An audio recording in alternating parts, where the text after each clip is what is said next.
Salut la famille culée. N'oubliez pas de liker et de vous abonner à la chaîne pour tout savoir sur le Barça. Dans cette vidéo, nous allons parler d'une énorme bombe pour le Barça. Mais avant cela, il faut aborder d'autres sujets qui sont également très importants pour notre club bien-aimé. Passons au premier. Le marché estival commence à s'échauffer et, en tant que culé, je ne peux m'empêcher de ressentir une certaine excitation lorsque le nom du Barça résonne à nouveau avec force comme protagoniste d'une possible opération stratégique. Pensez non seulement pour le présent immédiat, mais aussi pour l'avenir du projet sportif. Cette fois, l'attention est portée sur un jeune talent portugais qui commence à faire du bruit en Europe par ses propres mérites. Je parle de Rodrigo Moura, le milieu offensif qui a brillé lors de sa première saison en tant que professionnel avec le Porto et qui, selon des informations de plus en plus insistantes, serait très proche de devenir l'un des grands objectifs de l'été au camp. Ce qui est le plus intéressant dans tout cela, et ce qui me pousse à écrire ces lignes avec un ton d'enthousiasme contenu, c'est que le Barça n'est pas seulement dans la course pour Moura, mais qu'il en est le protagoniste principal. Oui, bien que depuis Madrid, on ait également posé les yeux sur le footballeur, ce qui semble se passer en réalité, c'est que le joueur lui-même souhaite porter le maillot blaugrana. À une époque où beaucoup de jeunes sont séduits par des chiffres millionnaires, voir un talent comme Moura montrer une préférence pour le projet sportif du Barça est un soulagement. Car ici, il ne s'agit pas seulement de recruter pour un nom, mais pour une idée, pour un style, pour une histoire, et cela, Rodrigo Moura semble avoir clair. Le milieu offensif, âgé de seulement 18 ans, a vécu une irruption météorique en première division avec 10 buts et 4 passes décisives, laissant clair qu'il n'est pas un produit de l'exagération médiatique, mais un vrai joueur avec de la qualité technique, de la vision, de la présence et de la personnalité. Dans un environnement compétitif comme celui du football portugais, et encore plus dans une équipe aussi exigeante que le Porto, il n'est pas habituel qu'un jeune s'approprie sitôt le protagonisme offensif. Pourtant, Moura l'a fait. Son talent a attiré l'attention des sélectionneurs et des directeurs sportifs, au point qu'il a déjà été convoqué en équipe nationale absolue du Portugal. Mais le plus important, c'est qu'il n'a pas tardé à manifester à son entourage qu'il aimerait jouer au Barça.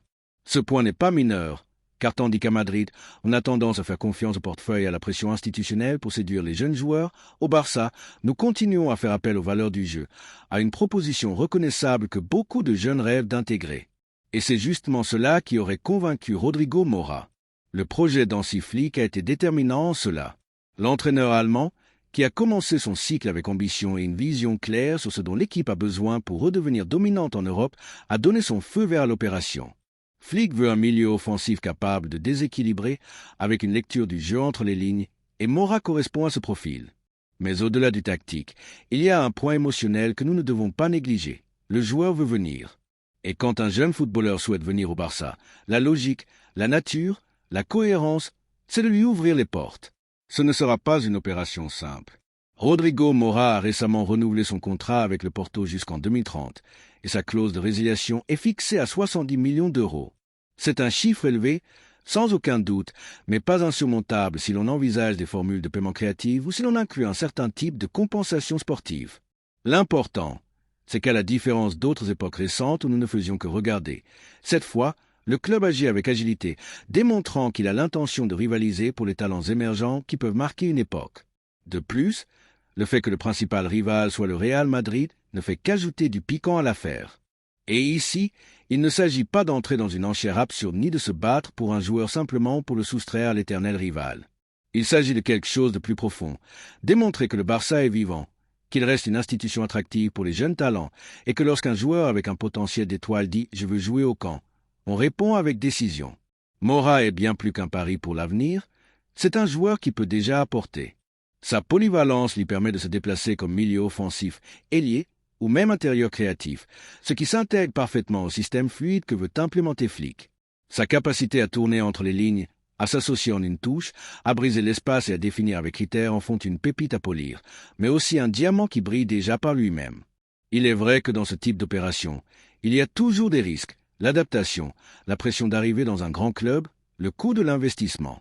Mais personnellement, en tant que culé, je préfère me tromper en misant sur un talent affamé plutôt que de rester paralysé en regardant les autres renforcer leurs effectifs. À une époque où la marge financière est réduite, il faut prendre des décisions intelligentes. Et si un jeune de 18 ans a déjà la qualité pour marquer la différence au Portugal, a déjà des minutes avec sa sélection et veut venir au Barça, il n'y a pas grand-chose à penser. Maintenant, toute cette excitation pour le possible recrutement de Moura ne doit pas nous faire oublier un autre sujet qui m'inquiète. le possible départ d'Eric. C'est là que, en tant que supporter, j'ai du mal à comprendre certaines logiques du marché. Eric a été l'un des joueurs qui a le plus progressé lors de la dernière saison. Sa performance est allée crescendo et il a démontré une maturité tactique que l'on ne voit pas tous les jours chez des joueurs de son âge. Ne serait-il pas plus logique de renforcer l'effectif sans l'affaiblir dans d'autres zones? Car si Mora peut être un recrutement excitant, perdre un défenseur qui a démontré être à la hauteur serait également une contradiction. Dans tous les cas, l'arrivée de Rodrigo Mora me semble une excellente nouvelle, une déclaration d'intention de la part du club, une preuve que l'on travaille avec sérieux et vision d'avenir. Car si nous voulons redevenir au sommet de l'Europe, il faut mélanger talent jeune et expérience, miser sur le présent sans hypothéquer le futur. Et dans cet équilibre, Mora peut être une pièce clé. La balle est maintenant dans le camp de la direction sportive. L'intérêt est sur la table, le feu vert de l'entraîneur a été donné et le désir du joueur est clair. Il ne reste plus qu'à concrétiser. Et vous, les culés, qu'en pensez-vous? Pensez-vous que Mora doit être une priorité sur ce marché? Trouvez-vous judicieux de miser fort sur un talent de 18 ans qui excite déjà la moitié de l'Europe? Et que pensez-vous de la situation d'Eric? Ne devrions-nous pas être plus prudents avant de le laisser partir? Comme toujours, le débat est ouvert. Mais pour moi, il n'y a pas de doute. Rodrigo Mora doit porter le maillot blaugrana le plus tôt possible, car l'avenir commence maintenant, et le Barça doit en être le protagoniste, pas le spectateur. La deuxième nouvelle concerne une décision très importante dans notre club bien-aimé. Ce qui se passe avec Eric Garcia me génère un mélange de préoccupation et d'indignation. En tant que culé, je ne peux pas comprendre comment, après une saison où il a démontré une évolution notable, on envisage même son départ. C'est l'un de ces cas qui montre une déconnexion entre ce dont l'équipe a besoin et ce que la direction semble vouloir faire. Nous ne parlons pas d'un joueur qui soit passé inaperçu, loin de là.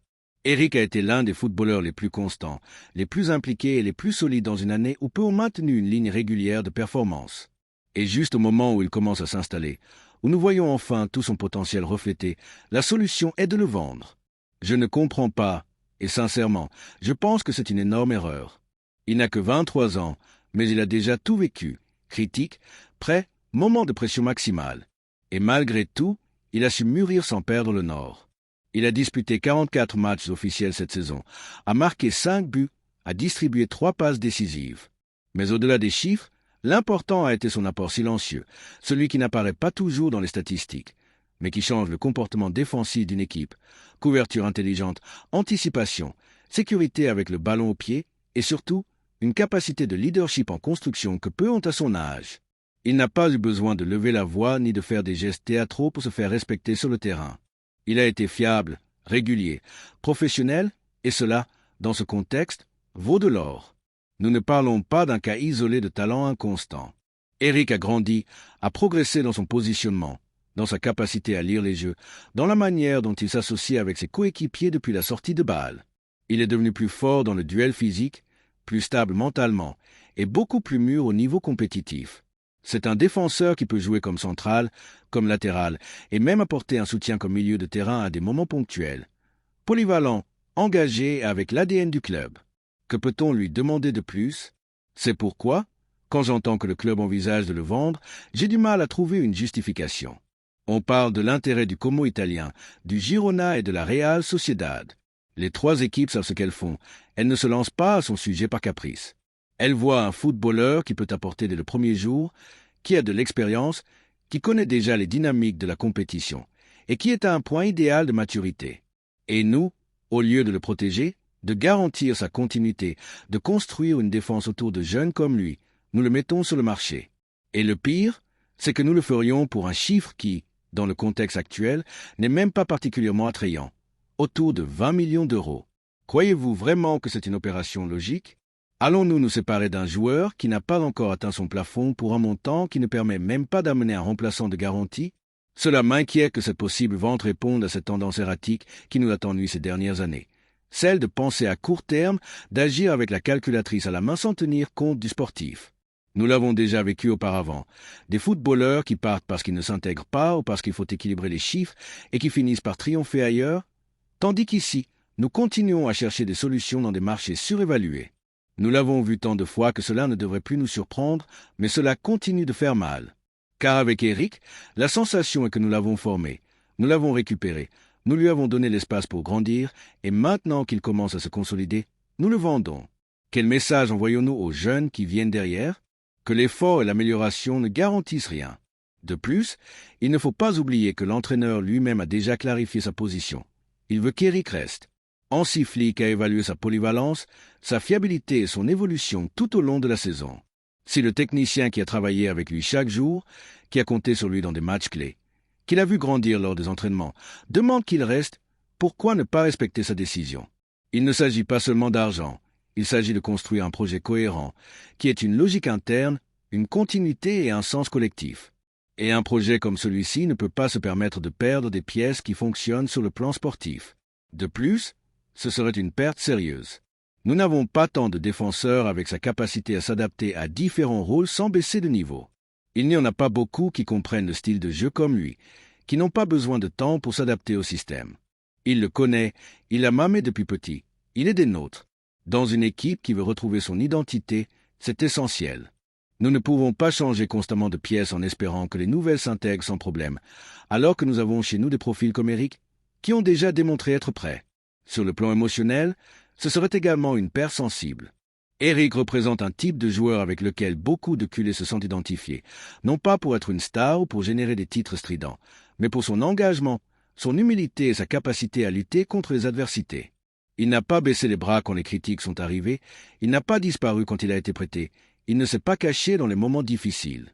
Au contraire, il a travaillé en silence, a répondu sur le terrain et a gagné sa place avec effort. Des joueurs comme lui sont un exemple dans le vestiaire, ils soutiennent l'esprit compétitif, ils contagient le professionnalisme, ils aident à construire le groupe. La vente d'Eric dans ce contexte serait une contradiction à tout ce que nous défendons supposément.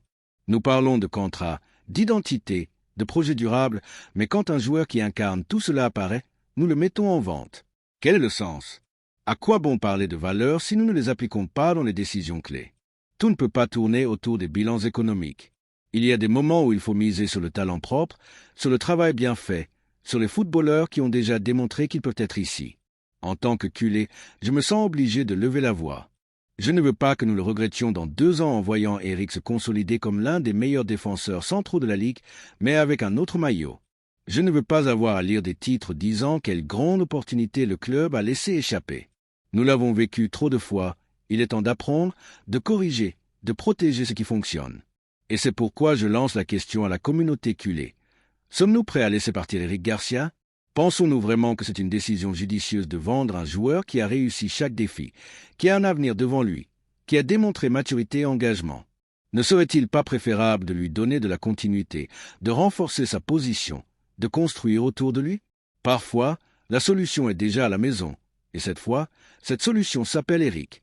J'espère que la direction le comprendra avant qu'il ne soit trop tard. La 3e nouvelle concerne une énorme bombe dans le club.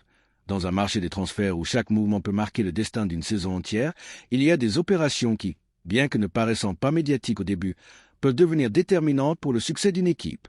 En ce sens, je veux partager mon enthousiasme en tant que culé convaincu face à la possibilité que Fran Garcia, latéral gauche de grande projection, termine par atterrir au camp de cet été.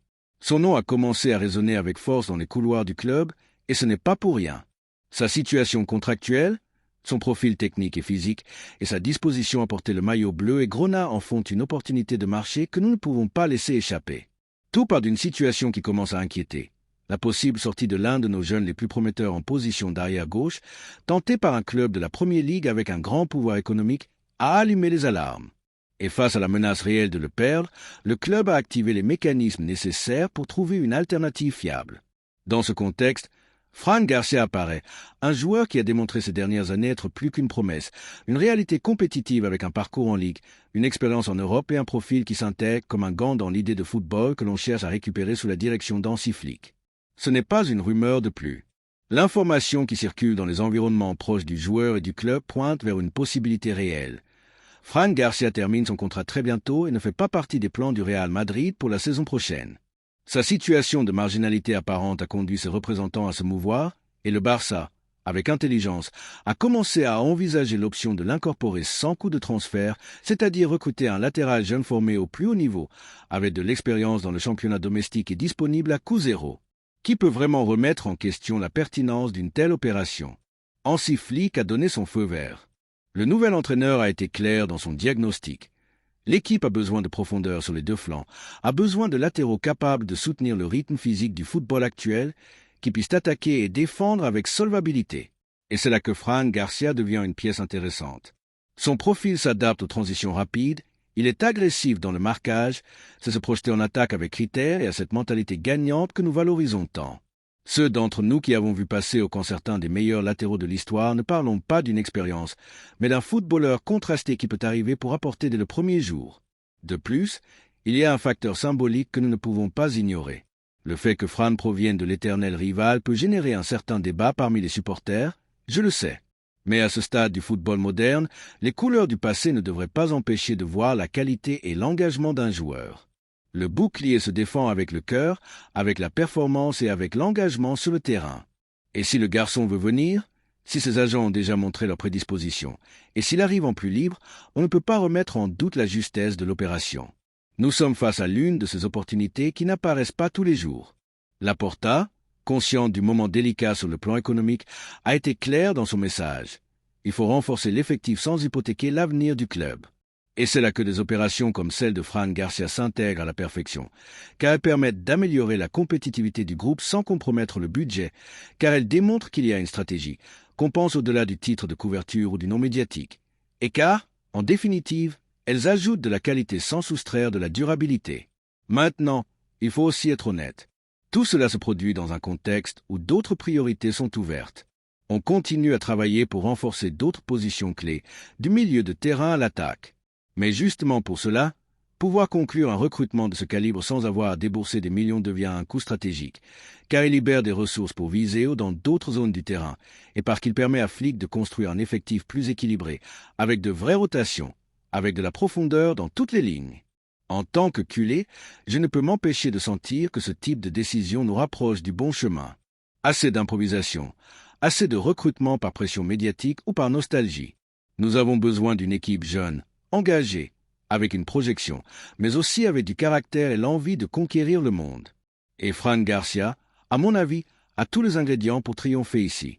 Il a le physique, il a la mentalité, il a le parcours, et surtout, il a la motivation de démontrer qu'il peut être important dans un grand club. Et en parlant de motivation, quel meilleur stimulant pour un joueur que de démontrer au club qu'il n'a pas misé sur lui qui s'est trompé. Car oui, il a pu être formé là-bas, mais s'il ne lui donne pas la place qu'il mérite et que nous sommes prêts à la lui donner, je ne vois pas pourquoi cela ne pourrait pas fonctionner. Nous avons déjà vu des histoires similaires dans le passé qui se sont terminées par des succès.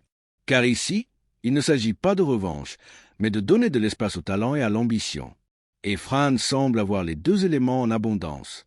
À la communauté culée, je lance cette réflexion. Sommes-nous prêts à ouvrir notre esprit et à évaluer cette incorporation d'un point de vue footballistique, sans préjugés?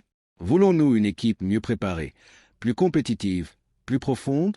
Ou continuons-nous à juger par des antécédents et des rivalités passées? Pour moi, c'est clair, si un joueur veut venir, si l'entraîneur l'approuve, si la direction sportive le considère utile et s'il arrive gratuitement, il n'y a pas de raison de le refuser.